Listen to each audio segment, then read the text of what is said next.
What's good, peeps? What is good? What a night of boxing. What a night of boxing. This is why we stick around, right? I mean, this sport gives us so much crap sometimes. It does. I mean, we love it, but it gives us so much crap. But you know what? It gives us nights like that as well. And this is why we stick around. I love so many different sports. Like, I'm a bit of a sport geek. I love football. You guys know I'm a big Liverpool fan. I mean, I can watch anything, you know. Like, I watch badminton sometimes, fucking table tennis, athletics I love tennis because of Roger Federer. But boxing just has a way of just pulling you in. It does. Because it promises nights like the other night. It doesn't give you them all the time, but it promises that. But when it delivers, it's just tick, tick, tick, tick, tick. When it delivers, it's tick, tick, tick, tick, tick. And yesterday night, or the early hours of this morning, delivered. It really did. We are going to talk Lopez, Kambosos, and what next for both and everything about the fight in a couple of minutes. Just want to say, before we do start, don't forget, hit that subscribe button if you guys are new to the channel. We are liftoff next week. I'm filming this, so what time is it now? Just gone 10 p.m. Sunday. So not this week, but next week. When I say liftoff, I mean guests over there. All 3 cameras working. We are go, people. So if you haven't already subscribed, please do, because it's going to be an interesting ride. We're not going to just talk boxing. We're going to have guests from all over everything. It's going to be fun, so please stick with me. So yeah, hit that subscribe button if you haven't already done it. And I just want to say thank you for all the messages about me winning that award on Wednesday. It meant a lot, the award and the messages. It's over there. I don't know if you can see it. Probably can't because it's glass and it's silver. I'm going to find a better place to put it. But yeah, thank you for all the messages. I can't respond to all of them because there were hundreds. But it means a lot that you guys who have been on the journey with me know what that award means. Best new voice on radio is big for me. So thank you very, very much. All right, let's talk about it. Kambosos shocking the world. And he has shocked the world. I think a lot of people, I just finished doing the live, and a lot of people were like, they weren't that surprised. You are surprised. Don't be that person. I mean, even for those that had him winning, you're still surprised about it. I mean, you put maybe a couple of quid on because the odds were so good. Like, no one really thought he was going to beat Teofimo Lopez. Or look, not no one, but I think out of 100 boxing fans, maybe 2 or 3 thought Kambosos could win. I think a lot of people thought Teofimo Lopez was maybe going to run through him and then maybe set up the big fight with Devin Haney in 2022. Kambosos was like, I don't think so. I don't think so. And he was just superb. Superb. I was going to say from start to finish, but he's been superb since this fight was announced. He's been that confident. Some people have maybe mixed it with arrogance, but so what? Even if it is arrogant, he's lived up to it. He's been arrogant, confident, everything in the lead up to this fight. And I was just saying, okay, in my head I was thinking, okay, let's see what he's got in the first round, because the first round tells you a lot about how a fight might play out, especially if it's not a feel-out round. Like most championship fights, the first round is a feel-out round where everyone's just trying to look at your opponent. Is he doing what I thought he was going to do? Like, let's have a look at him. This first round, Teofimo's came out like a bull, right? He said he was going to knock him out in the first round, which we'll talk about in a minute. Big mistake, but he came out like a bull. Kambosos had to weather the storm. He did. He took a few big punches as well. And I think that would have given him confidence as well, because he took a few punches flush. At them. And that's going to make him feel inside, oh, okay, I can take your punch. We're good. And then when he landed his right hand, it was like, oh shit, everything is just flipped. Like they always say things like, you almost need to gain respect from someone. Like you always hear people say like, he needs to dent him. I've used it a lot. Like you just need to dent someone. I always say this about Canelo. When everyone's fighting Canelo, if you don't dent Canelo, then you're fucked. And everyone has this respect where they're fighting on the back foot. No one dents him, or at least no one has dented him. Kambosos dented Teofimo Lopez in that first round. And look, Teofimo came out steaming in the second round, but immediately he gained respect from Teofimo Lopez. Teofimo Lopez was like, okay, maybe this guy is good. He has a bit of pop in his punches, and he's a better boxer than I thought he was. And if Teofimo didn't go into the ring thinking these things, it's so hard to make the adjustments to then... What I'm trying to say is, like, if you go into the ring and if your whole preparation's been about, I'm way above this guy's level, he's not on my level, and then you go in the ring and he is on your level, I don't know how you make those adjustments. Unless you're someone like a Floyd Mayweather, you can make adjustments on the fly. Then if you can't, you've got a problem. You've got a problem because especially if Teo thought, okay, I'm the better boxer. Okay, this guy, I think Teo walked into that ring thinking, I'm bigger than him, I'm stronger than him, I've got the better boxing IQ. Now, he was right on the first two. On the latter, he was wrong. He's not a better boxer than Kambosos. Kambosos showed me in there that he's a better boxer than Teofimo. It could have been an off day for Teo, I don't know, but he showed me things in there. When under pressure, when fighting on the back foot, when throwing combinations. He threw a combination, it might have been round 6 or 7, where he went left hook, uppercut, and then finished with a right hook.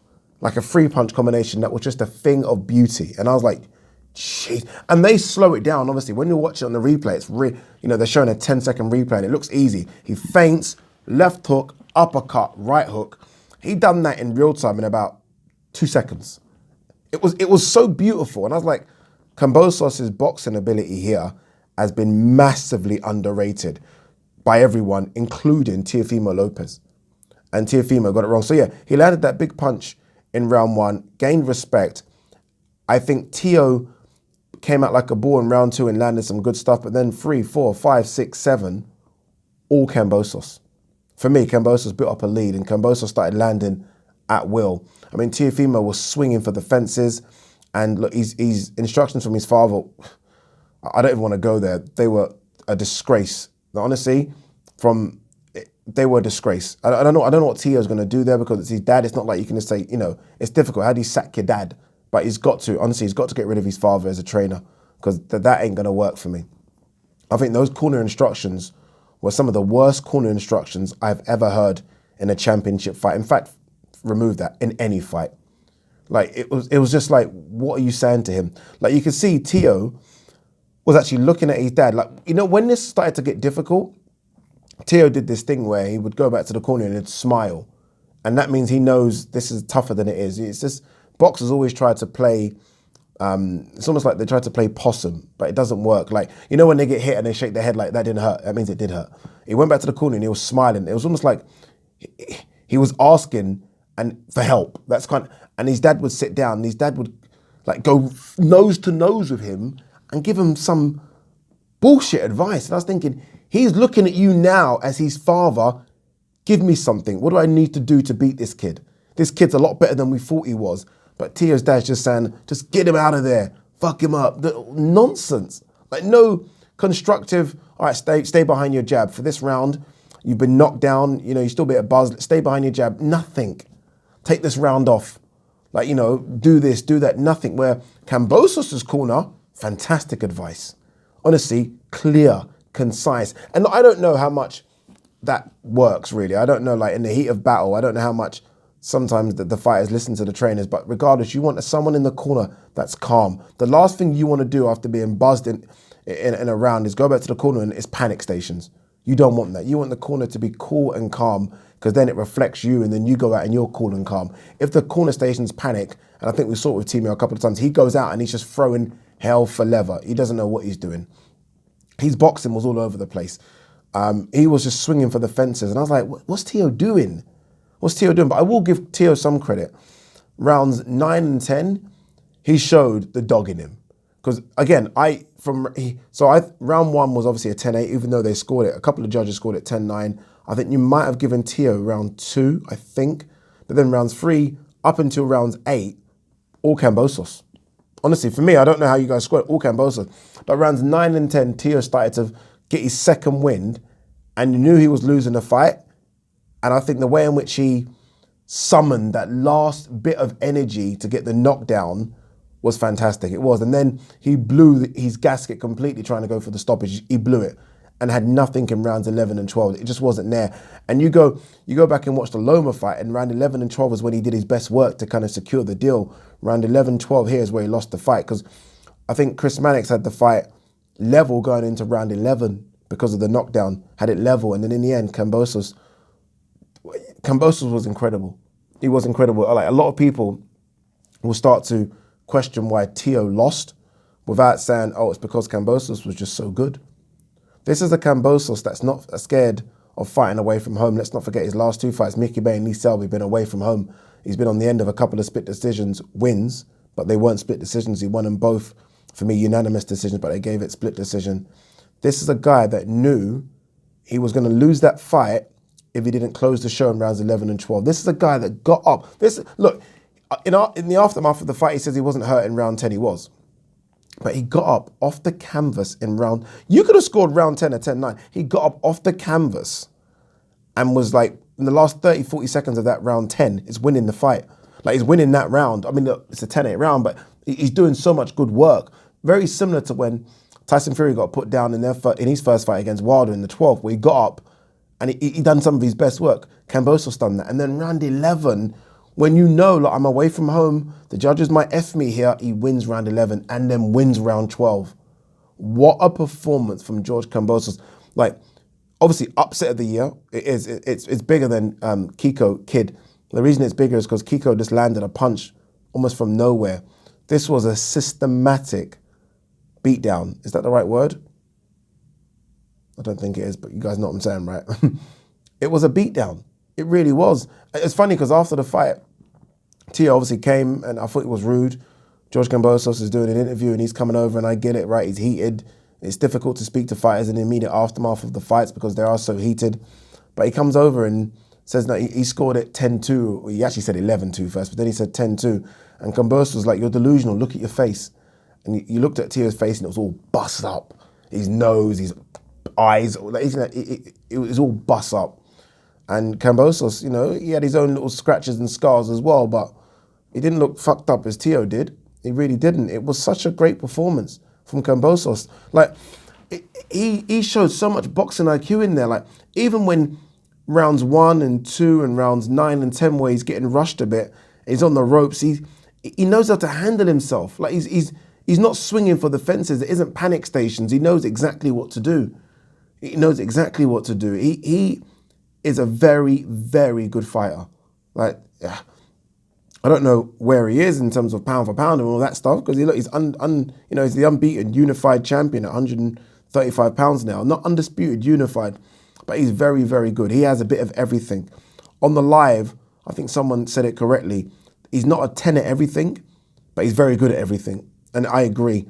Like, he's about a 7 or 8 at most things. Jab, fantastic. Combination punching, fantastic. Work off the ropes, off the back foot, fantastic. Chin might be a 10. Might be a 10. I know he went down in round 10, but he was taking a couple of really big shots and that didn't faze him.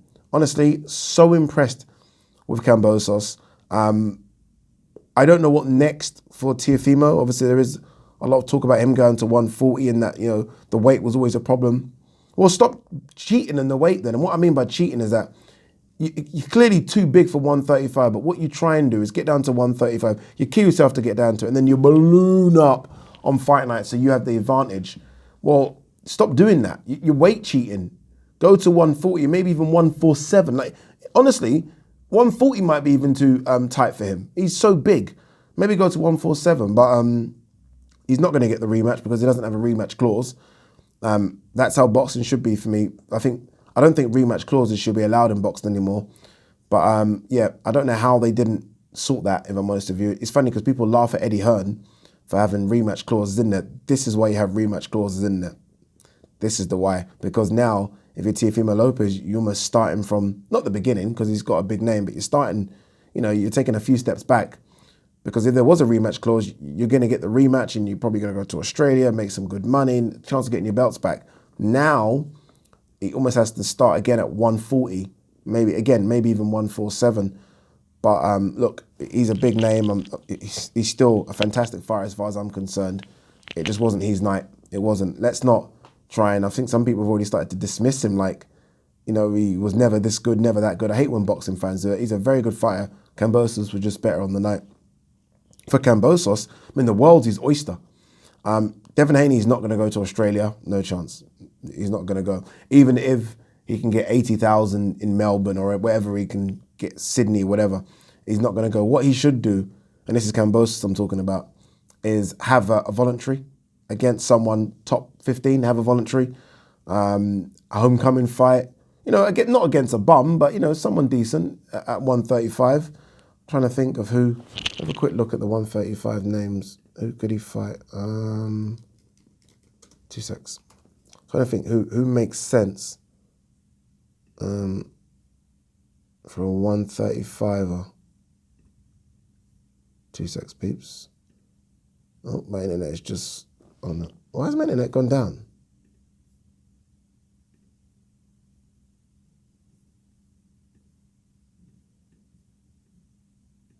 Don't know what's going on here. My internet's just, something's going on with it. Anyway, look, I don't know. The internet's playing up with me. But, someone there and then come to America and have that fight against whoever for big money, right? I mean, DAZN, let's just hope Devin Haney, let's see if Devin Haney gets past Jojo Diaz. But if he does, then there's an opportunity for a big money fight against either a Devin Haney, Ryan Garcia. These are all fights that can be made. Shakur Stevenson has spoken about a fight. And look, if you're Matchroom DAZN, you're trying to sign up. I don't know what sort of deal they've got with Kambosos. They've had these last 2 fights. Matchroom, obviously the Lee Selby one and this one.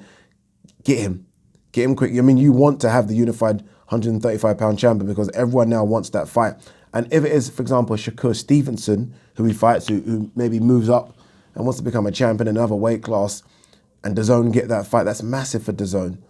So if I'm DAZN, I'm sure Eddie, smarter man than I am, will have tried to sign this guy up to a contract. I know he works with Lou DiBella as well, so there is a working relationship there with Eddie and Lou, so we can definitely do it. But for Kambosos, it's a case of, you are now the king in the division.